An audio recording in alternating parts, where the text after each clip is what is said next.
Welcome back to Digital Body Language, episode 3. Glad that you're here. So, I was with a friend recently.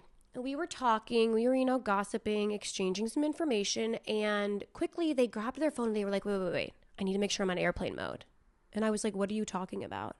And they were like, no, I need to make sure I'm on airplane mode in case this gets recorded, that like something can't be sent. First of all, I was like, the lack of self-trust you have that like your voice memos or it's not on. But okay. But the craziest part was this wasn't the first friend I'd had do this. This was the third friend in the past 6 months. And the first time I had a friend do it, I was like, you're crazy. The second time I was like, wait, are people doing this? Should I be doing this? What? Like, has this happened to somebody? The third time I was like, oh, people are so paranoid. Which perfectly falls under the category of what I call becoming in public. We are forming our identities while being watched. Even in private spaces, we don't feel we are in private. We assume there's a record, we assume that there's an audience, and we behave accordingly. Now look, I love me an audience. I'm a theater kid. Having an audience can be good. Sometimes you gotta turn on. Sometimes you need an audience. But in private spaces, no. Also, even in public spaces, when you're being watched, you don't experiment the same way. This generates a whole new level of people not taking risks, not putting themselves out there and trying on new things. This life is supposed to be filled of an assortment of experiences, of trying on different identities, jobs, people, hairstyles, nail styles, clothing. You're supposed to try things on to find what resonates the most with you. And when we feel there's an audience always perceiving what we're doing, perceiving, yeah, people always are talking about perceiving. I'm talking about perceiving. You don't behave the same. When you know you have an Instagram story, I am at fault for this too. If I know someone's watching, ooh, girl, can I turn on for an audience? And it happens even subconsciously without you even realizing, right? You filter what you're doing and what you want to post. Some people have close friends that don't even have friends on them, that just have a love interest or an enemy or somebody they're trying to, virtually signal to post to. We change our behaviors because we have devices that are monitoring us, good or bad, actively recording or not recording. People aren't getting up on tables and taking risks of dancing, acting wildly. People aren't going out and asking people out in public because they think someone's going to ridicule them. It's just bizarre. There's so much curation and performance that's happening for this audience. Now, I quickly felt this when I got Snapchat. Snapchat came out when I was in 7th grade, I believe. I didn't have an iPhone at the time. I had a Rumor LG Touch. When I would sneak onto my mom's phone, ask her if I could play a game. Like, what game was I playing?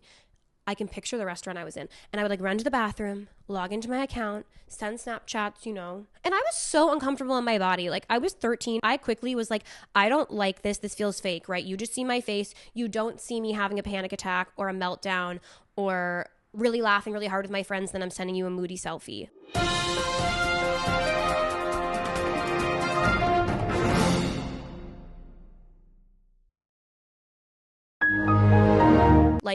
It just didn't feel honest and it felt really performative. I also remember specifically, my grandparents were in town and I couldn't be at an event. Maybe I didn't even know that the event was happening, but I was at a dinner with my parents and my grandparents, and then I went on Snapchat and saw everybody, in the 7th grade at this party. And I remember being like, I feel sad. But I didn't feel sad before I saw this.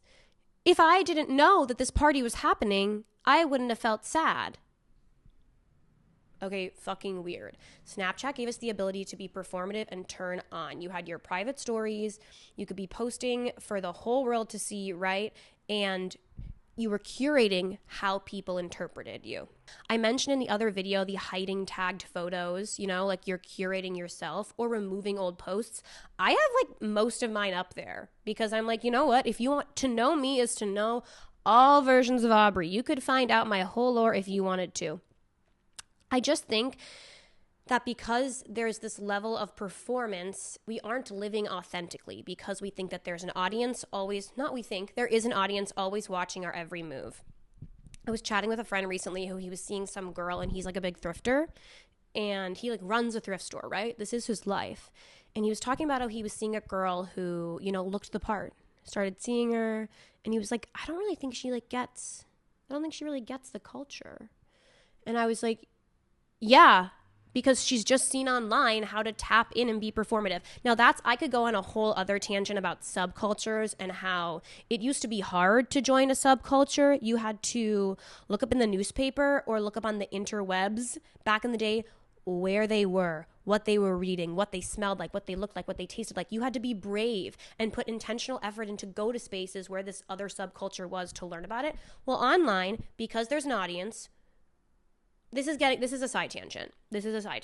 But because there are audiences, we can perform. That girl learned how to perform and look like she was a thrifter at the bins girl, but then you meet her in person and that's not her vibe. I recently, for a job, we were doing a video shoot and we cast people based on Instagram, based on their vibes, right? Right? Okay. So we cast a couple of these people that I was like, oh my God, they're beautiful. It's going to be so great. They showed up to set and they had absolutely no riz. They had no energy. I already said riz, but no charisma. Like, let's say both. No riz, no charisma, same thing, whatever. They just didn't have the it factor. But online it can make it look like they have the it factor.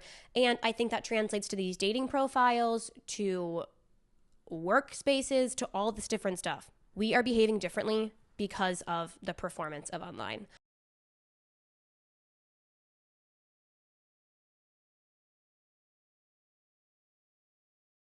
I used to babysit a family that had cameras inside, and the kids knew to behave because they knew that they were cameras. And at first I was like, yes, these kids are so easy because they behave. No, kids should fuck up. Kids should be messy. They should get in trouble. They should fuck around. The high school girls should sneak out and be at risk. Like, bad things, oh God, you might hate me for this. Bad things are meant to happen. Scary things are meant to happen. You're supposed to feel discomfort and learn how to cope and learn how to work through that. We should not be always becoming in public. Our identities are being completely restructured because we're scared of how people are perceiving us. Look, I was scared to post this online because I was scared to be vulnerable with the internet. I was scared for people to fully know Aubrey. And even this, look, I can edit this. I can curate what of me you're seeing, but I'm trying not to. The idea of Finstas were so interesting because people would post authentically to that, or like your close friends. My friends were always like, why don't you post how you do on your close friends to your real Instagram? And I'm like, because I'm adding people left and right. Men I've gone on dates with, people I used to work with, people who pissed me off. I wasn't posting to my real Instagram. Now look, you could see that as etiquette and manners, but also that was curation. I was trying to become in private rather than becoming in public because I was scared to post that authentically online. When you are always potentially being watched, you self-edit. And when you self-edit, you experiment less. And when you experiment less, you become less freely. Becoming in public makes authenticity feel risky. It creates pressure to optimize instead of explore. So the digitalism of the week is I'm going to shout out one of my favorite documentaries called The Dark Side of the 90s. I think Vice Media made it in like 2020, and there's an episode on the Viper Room, the famous Viper Room in Los Angeles, RIP River Phoenix. The whole episode explores how in the 90s, there were way less cameras, way less paparazzi. So all these celebrities, Jennifer Aniston, Counting Crows, like they would all come, they would party, Johnny Depp. They'd be doing crazy drugs. They'd be dancing on the table. They'd be making out, but they were free. They were free to experiment, to fall in love for the night, to get up on stage and dance and not think that the tabloids were going to post about it the next day. And that just like, oh my God, in my bones, I was itching to be in that experience, to be living live time there because I was like, they got to become in private. And look, that wasn't private. Private doesn't mean isolation. Private just means not in a place that's necessarily always videotaped. I think becoming means any age, requires privacy.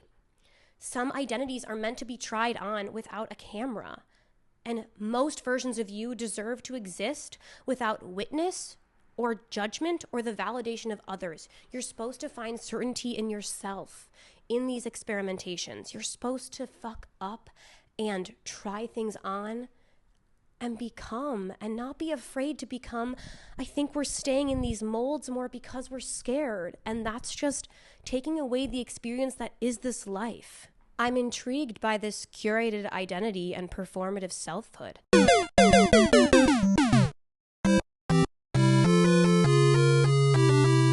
How do we become in an age when we're always being perceived or aware that we're being perceived?